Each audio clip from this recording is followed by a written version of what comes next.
প্ৰিয় দৰ্শক, প্ৰথমে আপোনালোকৰ শ্ৰী চৰণৰ সেৱা জনাই আজি এই অধমে এটি 7 বছৰীয়া শিশু সন্তানৰ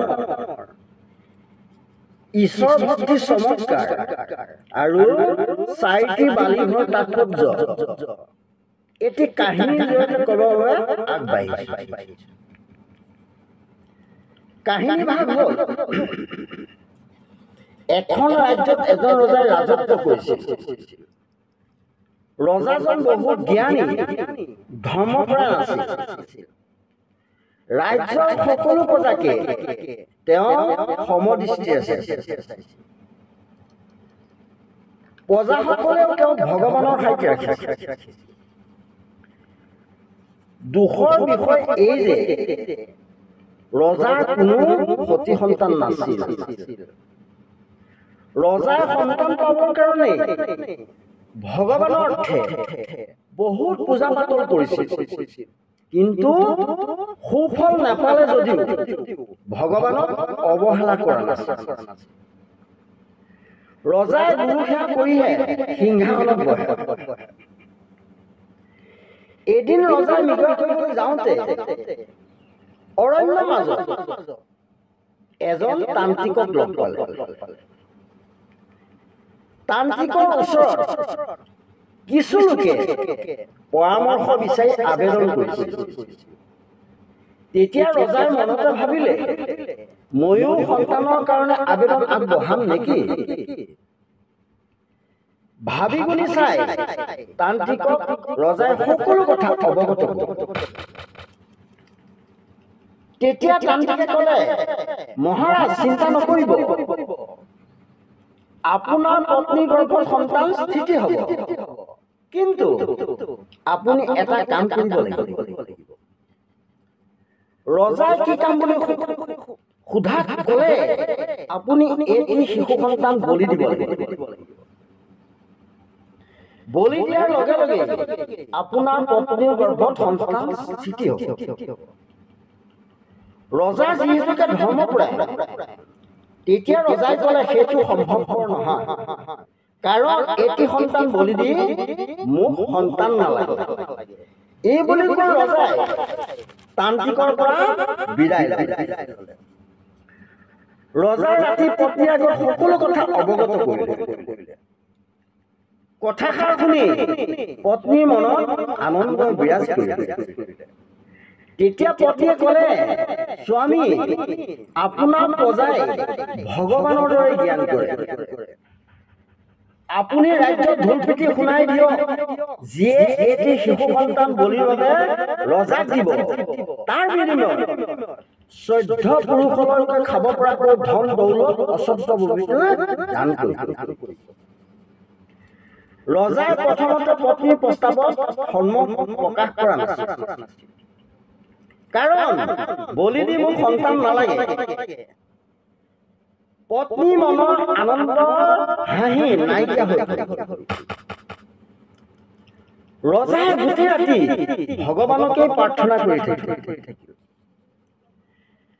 ৰাতিটোৰ ভিতৰতে ৰজাৰ মন সলনি হ'ল। পত্নীৰ প্ৰস্তাৱ মানি লৈ দুটক ঢোল পিটি ৰাজ্যত শুনাই দিবলৈ নিৰ্দেশ দিলে। ৰজাৰ আজ্ঞা পাই গোটেই ৰাজ্যত ঢোল পিটি শুনাই দিলে যে যিয়ে এটি শিশু সন্তান বলিৰ বাবে ৰজাক দিব, ৰজাই 14 পুৰুষলৈকে খাব পৰাকৈ ধন দৌলত অচব্য বিভূতিয়ে ভৰ্তি কৰি দিব। কিন্তু কোনেও সন্তান দিবৰ বাবে আগ্ৰহ প্ৰকাশ নকৰিলে। কিছুদিনৰ পিছত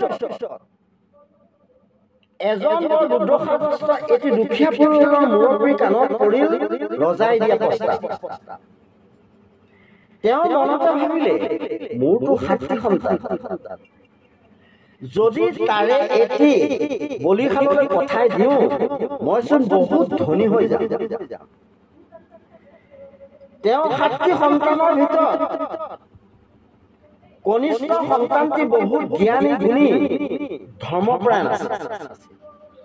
তেওঁ সদায় পিতৃ মাতৃৰ সেৱা জনাই কৰ্মত লিপ্ত হয়। তেওঁৰ বয়স আছিল মাত্ৰ 7 বছৰ। 7 বছৰ বয়সতে অঞ্চলত গীতা ভাগৱত ধৰ্মীয় অনুষ্ঠানত অংশগ্ৰহণ কৰে। একাগ্ৰতাৰ গীতা ভাগৱত শুনে। তেওঁ অনাবৰতেই ভগৱানৰ গুণানুকীৰ্তন কৰি থাকে। ভাগৱত অনুষ্ঠানত ব্যাখ্যা কৰি থাকোঁতে পদ এভাগ মনত সেই পদভাগ খাওঁতে শুওঁতে উঠোতে বহুতে আউৰিয়াই থাকে। পদভাগ হ'ল নামে মোৰ ধন জন নামে মোৰ প্ৰাণ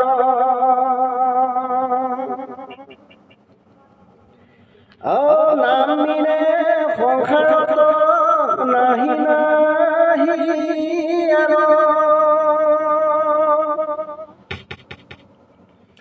হে ৰাম হৰি নাম বিনে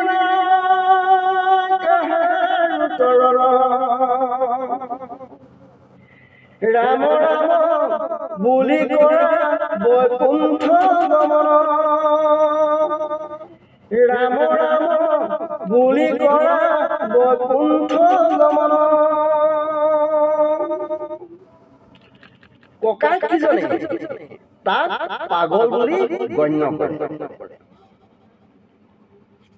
ককাই কিজনৰ কৰ্ম হ'ল বেয়া যিবোৰ কাম আছে তাত লিপ্ত হৈ থকা। পিতৃ মাতৃক এক বিন্দু সহায় নকৰে। কিন্তু কনিষ্ঠ পুত্ৰৰ পিতৃ মাতৃৰ কৰ্মত সহায় কৰে।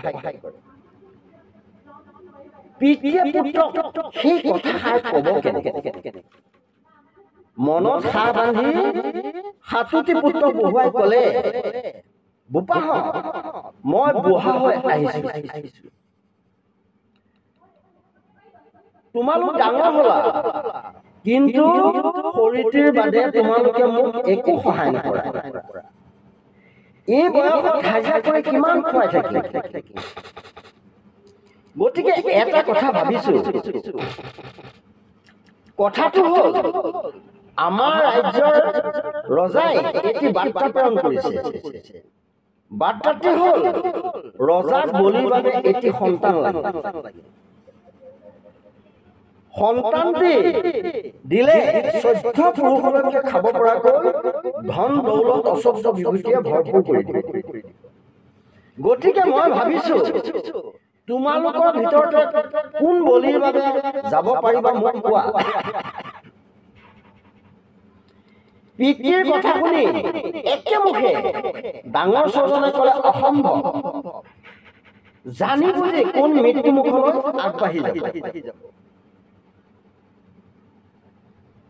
গতিকে দ্বিতীয়বাৰ এই কথাষাৰ আমাক নকবা। পিতৃয়ে কনিষ্ঠ পুত্ৰক ক'লে, বোপা তুমি সৎ জ্ঞানী গুণী ধৰ্মপৰায়ণ, তুমি ইমান কম বয়সতে ধৰ্মীয় শাস্ত্ৰ ব্যাখ্যা অনুষ্ঠানত অংশগ্ৰহণ কৰা। মই যদিও অনভিজ্ঞ, ধৰ্মীয় দিশৰ কথা এভাগ কওঁ শুনা। দধিচি মুনিয়ে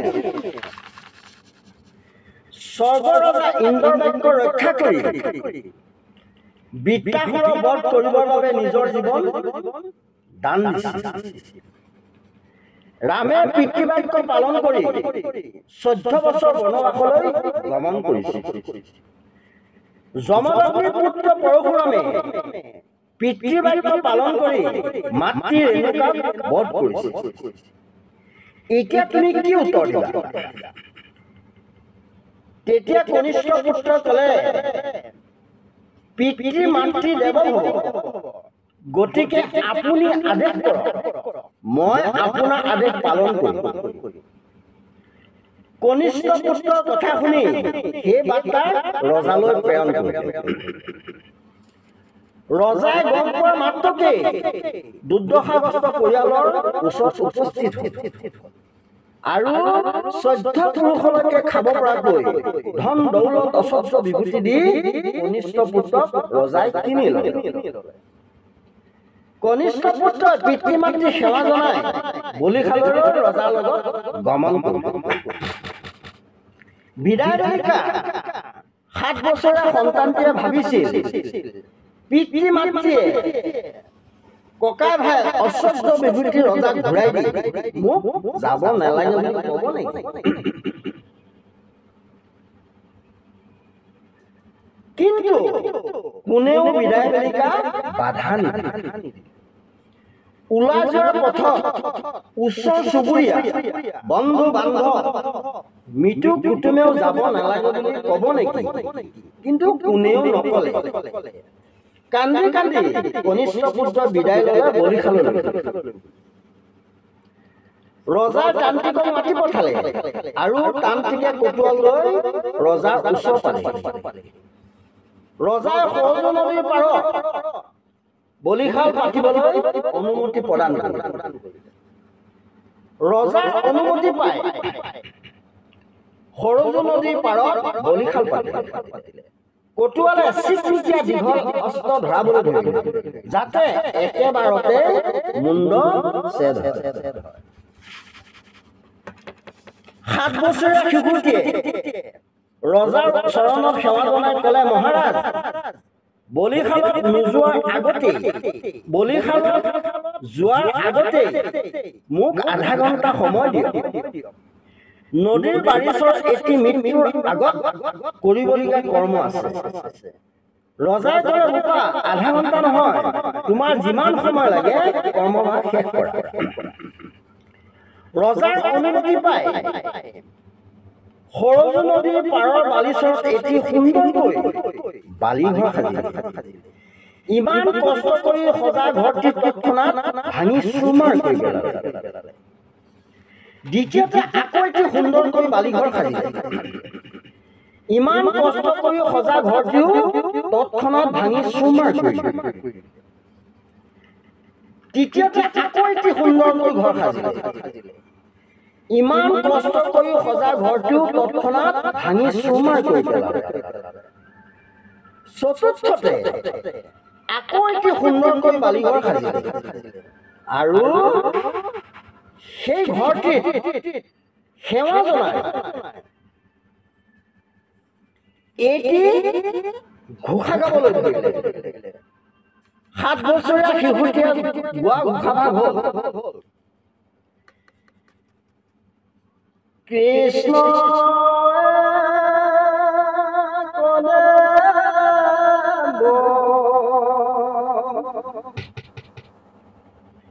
দুখহাৰী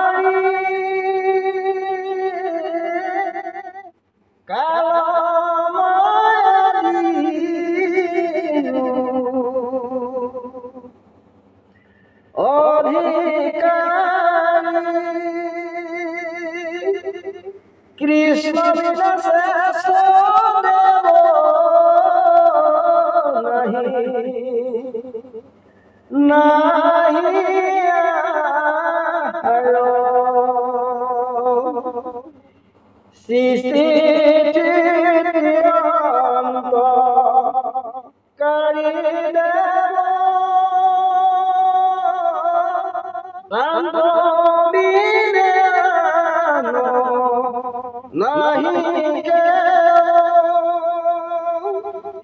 জানিবা বিষ্ণুহে সমস্তে জগত ৰাম জানিবা বিষ্ণুহে সমস্তে জগত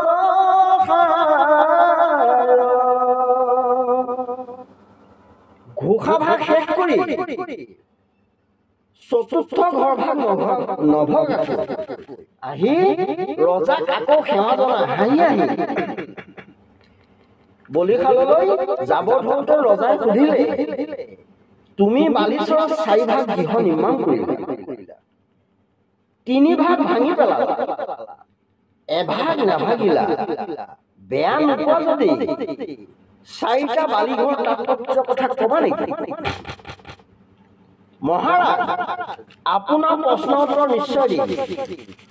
প্ৰথম গৃহভাগ আছিল জন্ম দিয়া পিতৃ মাতৃ। জন্ম হৈ মাতৃৰ কোলাত আশ্ৰয় গ্ৰহণ কৰিছিল। পিতৃ মাতৃৰ আশ্ৰয়তে ডাঙৰ দীঘল হৈছিলো। কিন্তু পিতৃ মাতৃয়ে কেইটিমান টকাৰ বাবে মোক বিক্ৰী কৰি দিলে। গতিকে সেই ঘৰটিও অস্থায়ী, সেইকাৰণে মই ভাগি পেলালো। দ্বিতীয় গৃহভাগ আছিল ওচৰ চুবুৰীয়া, বন্ধু বান্ধৱ, মিতিৰ কুটুম, পৰিয়াল। ভাবিছিলো বলি খাবলৈ অনা অৱস্থাত কোনোবাই বাধা দিব, কিন্তু সকলো নীৰৱ দৰ্শক হৈ চাইহে থাকিল। গতিকে সেই ঘৰটিও অস্থায়ী, সেইকাৰণে মই ভাঙি পেলালো। তৃতীয় গৃহভাগ আছিল কপালৰ। পিতৃৰ 7জন পুত্ৰৰ ভিতৰত মই কনিষ্ঠ আছিলো। ডাঙৰ 6জন সাৰি গ'ল, মইহে বলিখাললৈ আহিব লগা হ'ল। গতিকে তৃতীয় ঘৰখনো অস্থায়ী আছিল, সেইকাৰণে ভাঙি পেলালো। চতুৰ্থ গৃহভাগ আছিল প্ৰভু ভগৱন্তৰ। ঘোষাভাগ হোৱাৰ লগে লগে প্ৰভু ভগৱন্তই দেখা দি ক'লে, ৰূপা চিন্তা নকৰিবা, তুমি কেতিয়াও নমৰা। তোমাক মই হৃদয়ৰ মাজত আঁকোৱালি লৈ আছো। গতিকে তুমি হাঁহি হাঁহি বলিখাললৈ যোৱা। তোমাৰ ভেলটিহে কাটিব, তোমাক কাটিব নোৱাৰি। এই বুলি কৈ বলিখালত মূৰ সুমুৱাই দিলে। কটুৱালে কাটিব ধৰোঁতে ৰজাই বাধা দিলে আৰু তান্ত্ৰিকক ক'লে, মোৰ এটি প্ৰশ্ন আছে। সেই প্ৰশ্নটি হ'ল, এওঁ বলি দিয়াৰ লগে লগে মোৰ পত্নী অন্তঃসত্ত্বা হ'ব, কিন্তু ল'ৰা হ'ব নে ছোৱালী হ'ব সেই কথাটি কোৱা। তেতিয়া তান্ত্ৰিকে ক'লে, ল'ৰা হ'ব নে ছোৱালী হ'ব সেই কথা মই ক'ব নোৱাৰিম।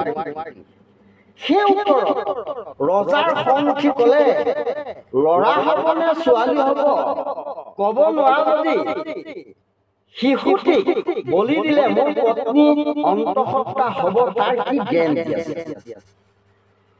ৰজাই তান্ত্ৰিকক ধমকি দি ক'লে, মই এই বলিখালত তোমাকহে বলি দিব লাগিছিল। তুমি এনেকৈ বহুত জীৱ হত্যা কৰিছা। আজিৰ পৰা তুমি এই বেয়া কৰ্মৰ পৰা আঁতৰি যোৱা। আকৌ যদি তোমাৰ এই কাৰ্য মোৰ হাতত ধৰা পৰে, তেতিয়া তোমাৰ মৃত্যুদণ্ড অনিবাৰ্য। তান্ত্ৰিকে কটুৱালে ৰজাৰ চৰণত ধৰি আজিৰ পৰা এনে কাৰ্য নকৰো বুলি বিদায় ল'লে। প্ৰিয় দৰ্শক, ভগৱানৰ কি লীলা! 7 বছৰীয়া শিশু সন্তানটি বলিখালৰ পৰা মুক্ত হ'ল। ৰজাই মনতে ভাবিলে, মইতো পিতৃ মাতৃক ধন দৌলত দি সন্তানটি কিনি আনিছিলো। সেই পিতৃ মাতৃৰ অধিকাৰ নাই। ইমান জ্ঞানী ধৰ্মপৰা সন্তান, গতিকে এওঁকে মোৰ সন্তান বুলি পৰিচয় দিয়াই ভাল। ৰজাৰ ৰাণীয়ে নিজৰ সন্তান বুলি গ্ৰহণ কৰিলে আৰু ডাঙৰ হোৱাৰ লগে লগে তেওঁ ৰজা পাতি দিলে। প্ৰিয় দৰ্শক, এই আছিল 4টি বালিঘৰৰ তাৎপৰ্য। গতিকে সকলোৱে স্থায়ী ঘৰটিত আশ্ৰয় গ্ৰহণ কৰক বা শৰণ গ্ৰহণ কৰক। ভক্তি য'ত ভগৱান ত'ত। আজি ইমানতেই সামৰণি মাৰিছো। ওম বিষ্ণু, ওম বিষ্ণু, ওম বিষ্ণু।